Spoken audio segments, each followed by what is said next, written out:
Bonjour à tous, je viens de parler avec des personnes très intéressantes aujourd'hui. Je suis stupéfaite et j'adresse ce message au gouvernement, à toutes les sociétés qui nous soignent généralement pour les personnes fibromyalgiques. Je vais répéter une chose, je pense que les gens se sont trompés car ne sachant pas la cause aujourd'hui de cette maladie, on nous a dit que c'était le stress qui provoquait toutes ces douleurs. Je ne dis pas qu'il n'y a pas une part effectivement de psychologique, vu qu'on a tous vécu des traumatismes assez importants, mais posez-vous quand même les bonnes questions. Aujourd'hui, il y a énormément de gens qui ne sont pas rémunérés, alors qu'ils ne peuvent même pas travailler, sortir de chez eux, et ne serait-ce que pouvoir profiter de la vie. Je connais des gens, je vois des gens parler et qui me disent, je dois vivre avec 400 € par mois parce que je ne peux rien faire d'autre, ma maladie n'est pas reconnue. Mais comment en France on peut laisser des gens souffrir? Comment en France on peut dire et se baser sur le fait que ce soit psychosomatique et uniquement psychosomatique? Comment est-ce que dans d'autres pays ça a pu être reconnu alors que dans le nôtre ça ne l'est pas?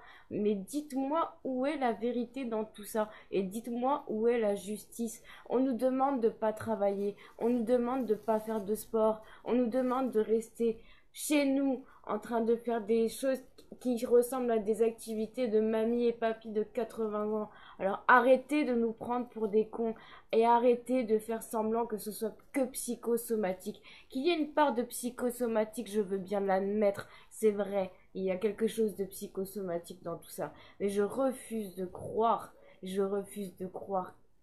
clairement que ce n'est que psychosomatique. Parce que quand vous voyez les effets néfastes que ça a sur notre corps, quand vous voyez tout ce qui se passe à l'intérieur de nous, les désagréments d'ordre intestinal, les désagréments d'ordre de migraine, tout ça, vous pouvez pas vivre au quotidien parce que c'est nous qui le vivons.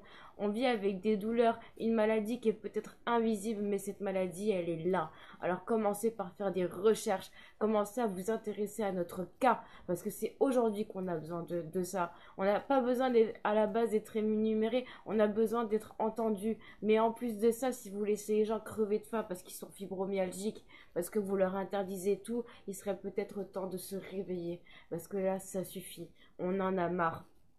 Il y a une communauté qui s'est créée, ça s'appelle Sensibilisation Fibromyalgique, qui est sur Facebook. À tous ceux qui sont atteints de cette maladie, allez-y, n'hésitez pas, allez-y. Je vous le recommande parce que vous parlez avec des gens qui ont cette maladie. Vous découvrirez des gens exceptionnels, des gens qui pourront parler avec vous, vous conseiller. Moi-même, j'y suis allée et moi-même, je m'y sens bien parce que je m'y sens chez moi. Maintenant, je refuse et je ferai tout pour que cette vidéo elle soit partagée au maximum. Je ferai tout ce qui est en mon pouvoir pour que mon association soit montée, pour pouvoir aller voir les facs de médecine, pour pouvoir tout faire pour que cette maladie soit reconnue. Parce qu'une chose, je ne baisserai jamais les bras. Et encore moins quand j'entends certains témoignages encore plus touchants que ce qu'on pourrait imaginer, qui tuent des millions de personnes, qui tuent des millions de personnes intérieurement. Je refuse de laisser ces gens dans la merde. Tout ça parce que vous avez oublié que nous aussi, nous sommes des êtres humains qui avons un handicap et qui devons vivre avec. Arrêtez de nous dire que ça va disparaître, parce que ça ne disparaît pas. C'est toujours là, c'est toujours présent, et ça ne nous quitte pas. Donc merci de faire partager cette vidéo, merci de vous battre à mes côtés, et continuez d'espérer, parce que moi je lâcherai rien. Le divine, à bientôt.